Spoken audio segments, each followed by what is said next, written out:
Good day, race fans! I'm Unsilent, and we're on the air with another game on Wide Open Wednesday. We're going back to F1. Formula 1 in 1998, in fact. We're going all the way back. The game is from the year 2000. You might know it already. It's Grand Prix 3.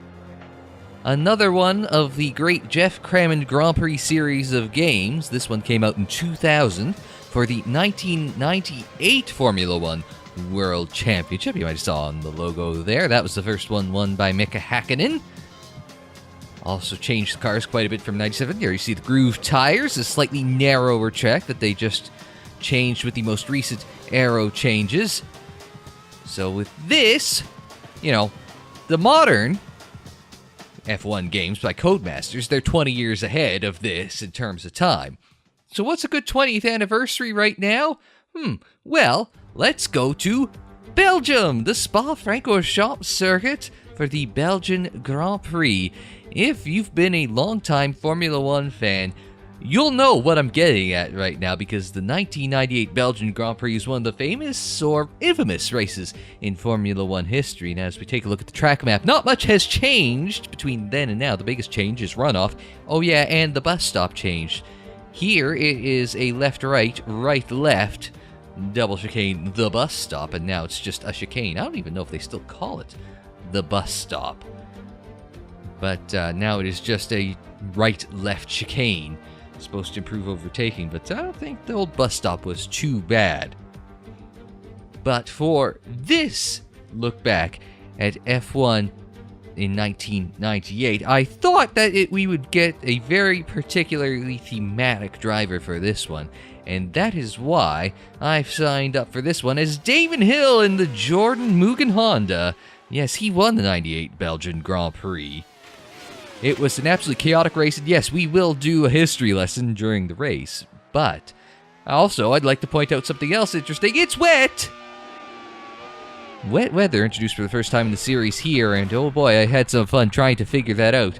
Trying to learn a new game, trying to learn driving at new weather. As you can see, I can't even get out of the pits! I spin around the Sauber and run into the back of the arrows. Hell, even in the dry I was struggling. Spinning out of the second part of the bus stop. And when I wasn't hitting the barrier, I was punting someone else, and there's, oh, poor Rubens, into the barrier there. And that one was my bad as I clipped him going into Eau Rouge. But despite all my troubles in the wet, I was fastest in Friday free practice. With a 2:13.5, of course. Compared to some of the earlier videos, or sort of the earlier clips, you'd notice the rain was a little bit heavier. Well, Saturday practice, the rain was a little heavier, and you could tell. P12 is my position, backwards into Eau Rouge. That was the result. But on to qualifying. Qualifying was in the dry, and I didn't really get any dry running. There's one of the Saubers. That was a Lacey with a transmission problem off to the side, so I kind of had to slow down at the top of the hill. Yeah, it is a Lacey with a transmission problem. That is me having to stop at Lacombe's, or slow down at Lacombe up at the top of the hill. But P2, 53.745 for my first flying run. And when you come back around to the pits, it ain't as pretty. In 1998, actually by 96, they had gotten rid of the second qualifying session, so it wasn't Friday, Saturday afternoons. It was just one 60-minute session, 12 laps on Saturday afternoon. My second time run, spin coming out of the bus stop. I had a lot of problem with the second part of the bus stop all weekend long. I just could not figure out how to get it without going really conservative through there. On my last attempt, here we go, half a second faster. Not quite. No, not quite what I needed for pole, and go and burn it wide, but we'll get another chance to have a go at it. And no, we won't. Ran out of time. So my banker had to be it, and that wasn't particularly good. As we look at the starting grid for the Belgian Grand Prix, it's David Coulthard and Mika Häkkinen, a McLaren lockout on the front row. How long's it been since we could say that? It's a Schumacher lockout at the second row. Michael in the Ferrari ahead of Ralph in the Jordan.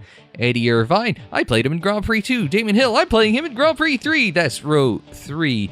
The Benetton Play Life, Sophistical and Wirtz, row 4. John Newhouse, Villeneuve didn't license his name, so it's supposed to be Jacques Villeneuve, but it's Newhouse and Harold Frentzen and Williams lock out of row 4, a Sauber lockout of row 6, it's Alesi and Herbert, Rubens Barrichello and the Stewart Ford, the Prost Peugeot of Olivier Panis, row 8, it's Jarno Trulli and the other Prost, the Tyrrell Ford of Tora Takagi, Mika Salo in the Arrows, and Jos Verstappen in the second Stewart, Pedro Diniz in the second Arrows, Shinji Nakano in the Minardi Ford, then it's Ricardo Rosset in the Tyrrell, and Esteban Tuero in the other Tyrrell. About Tyrrell, already by now, they had been bought out by the future BAR Honda team.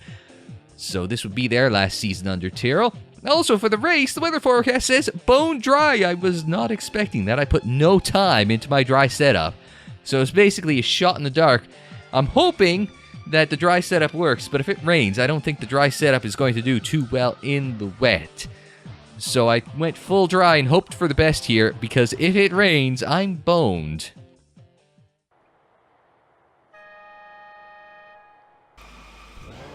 The warning horn goes, the engines come to life, it's race time in Grand Prix 3. We wait on the lights.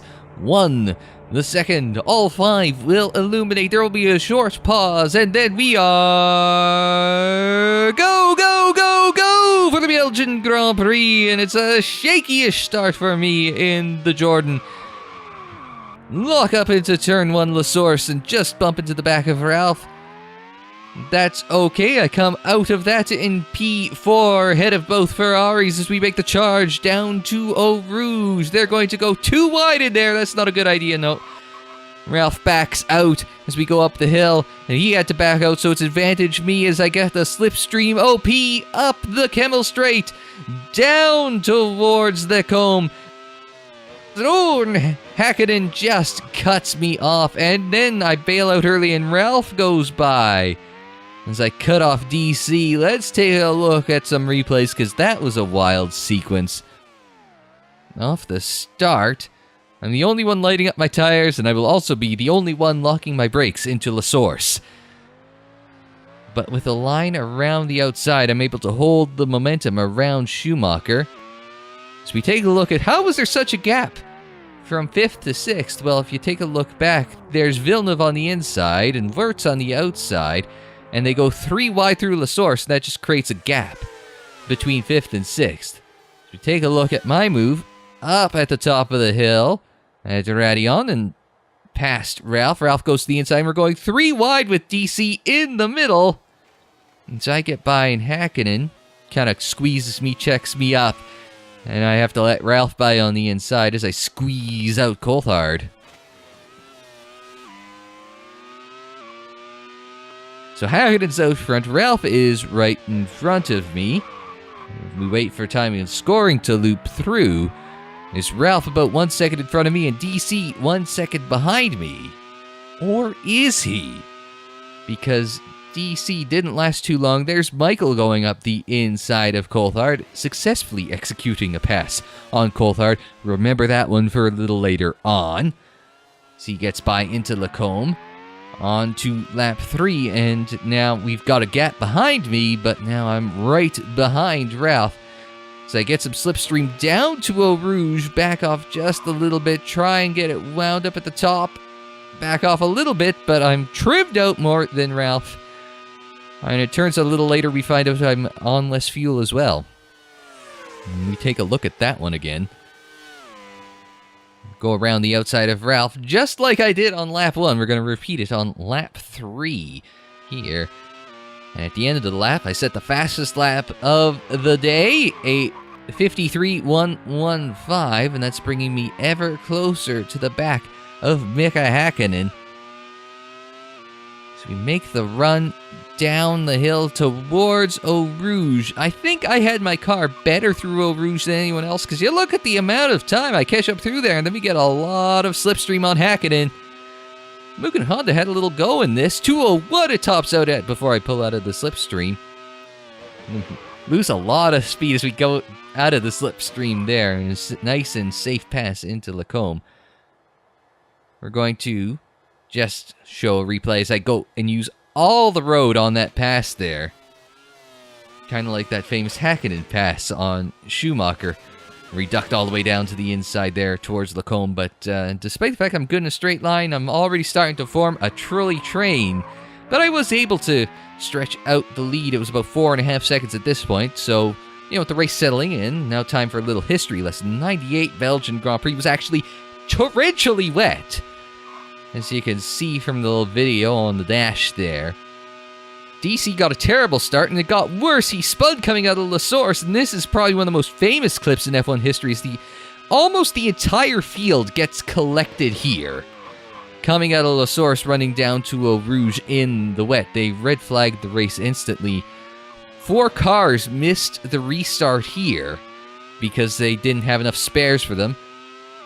The McLarens get a terrible start, especially Häkkinen, who spins off the side of Schumacher, and then here comes Johnny Herbert, spins into Häkkinen trying to avoid him, and Häkkinen, his day was done. Schumacher would get out front shortly thereafter, but trying to lap Coulthard, and another famous moment, and oh no! And Schumacher turns his car into a tricycle running into the back of Coulthard. Coulthard and Schumacher both returned to the pits, but Schumacher was none too happy as he charges to the McLaren garage and nearly starts a brawl between the drivers and their teams over this. Meanwhile, up front, that cleared the way for the Jordans. A little team orders later, and it's Damon Hill taking the first victory for a Jordan Grand Prix. Eddie was slightly pleased with this turn of events. It was his first time getting his team on the top step of the podium. It wouldn't be their last, fortunately. They actually had a pretty good season the next year. 1999 was their best season, third in the Constructors' Championship. History lesson over. It's time for the first stint to come to an end as I come into the pits 1 lap before the halfway point. You might have noticed that earlier on in the video as I come into the pits. It's 4 tires and, well, whatever brand of racing fuel they were using in here. Häkkinen goes by while I'm stationary. There goes Ralph. Schumacher goes by, then DC. As I pull out of the pits, Irvine goes through as I'm burning my way out of the pits, heating up the tires. So now, I'm the first of the front runners to come in. But did I make enough haste while on a lighter fuel load than the rest of them? Next lap, Ralph comes in. So he's going to pit from P2, and as I come by from Ralph, I get 1 position. Nobody else came in at the midpoint of the race. So at this point, thanks to a little feature that they have in Grand Prix 3 that didn't have Grand Prix 2, we could take a look at the race standings at the halfway point. Häkkinen, Schumacher, Coulthard, Irvine, none of them have stopped. I'm in P5, 12 seconds behind Häkkinen. So hypothetically, I should be able to take advantage of fresh tires and get by them when they come in for their stops. Of course, that all depends on how much fuel they have to burn. As we come around on lap 12, none of them are stopping again.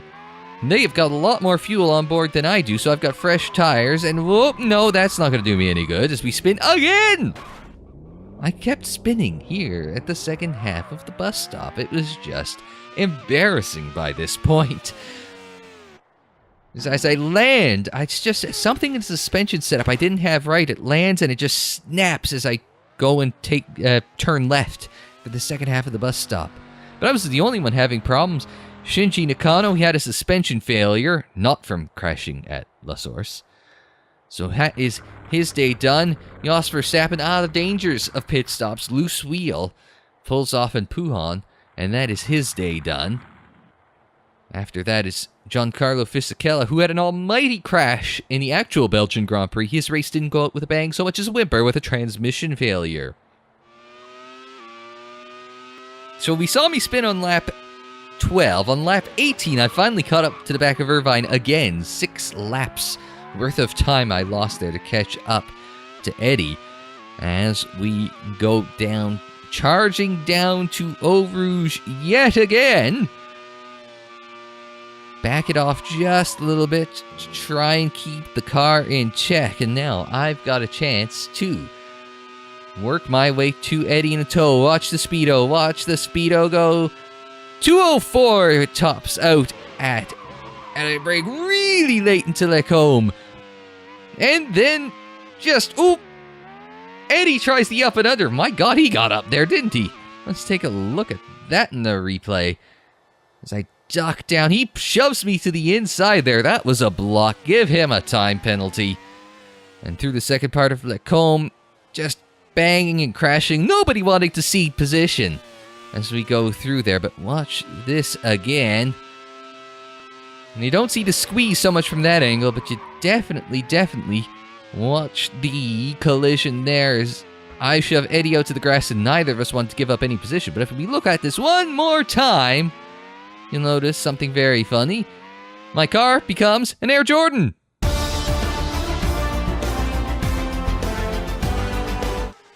I'm not the only one having crashes. By the way, eat your heart out, Will Buxton. I'm not the only one having problems. Esteban Tuero in the minority crashes at the second part of the bus stop, and he is out. Fortunately, this game doesn't have any safety cars. I'm not sure if that would have worked out the best for me. Wow, I forgot about that. I'm charging to catch up to DC, and man, I'm just getting my old Gilles Villeneuve power slide on there through Eau Rouge. But my tires have half the wear that the rest of them do. The guys that haven't stopped, yeah, we're on about equivalent fuel, which explains how I was able to get by them so easily, because half the fuel on board. But now my tires have half the wear. So now all of a sudden I have an advantageous position here as we're able to get, well, this one's all slipstream. Slipstream OP past David Coulthard there into P3. We've made it to the podium. Now here's where the tires come in to their own on the final lap through the Bruxelles. The downhill right hairpin as I'm all over the back of Schumacher, catching him up so much through there. And now we make the charge down the hill to Pouhon. Michael, this is how you make a pass at Pouhon. We go up the inside and squeeze him just a little bit wide. Nobody crashes into each other. Nobody loses a wheel. So we take a look at it one more time, and I just squeeze Michael onto the curbing and force him to back out. Doesn't look so bad from the external view, but in the chase camera, it looks like I could have given him a little more room. Come up to the bus stop for one last time. Hakkinen wins the race. Very careful through the bus stop there. Hakkinen wins the race and will take the checkered flag. P2. Not a bad day's work. Couldn't repeat.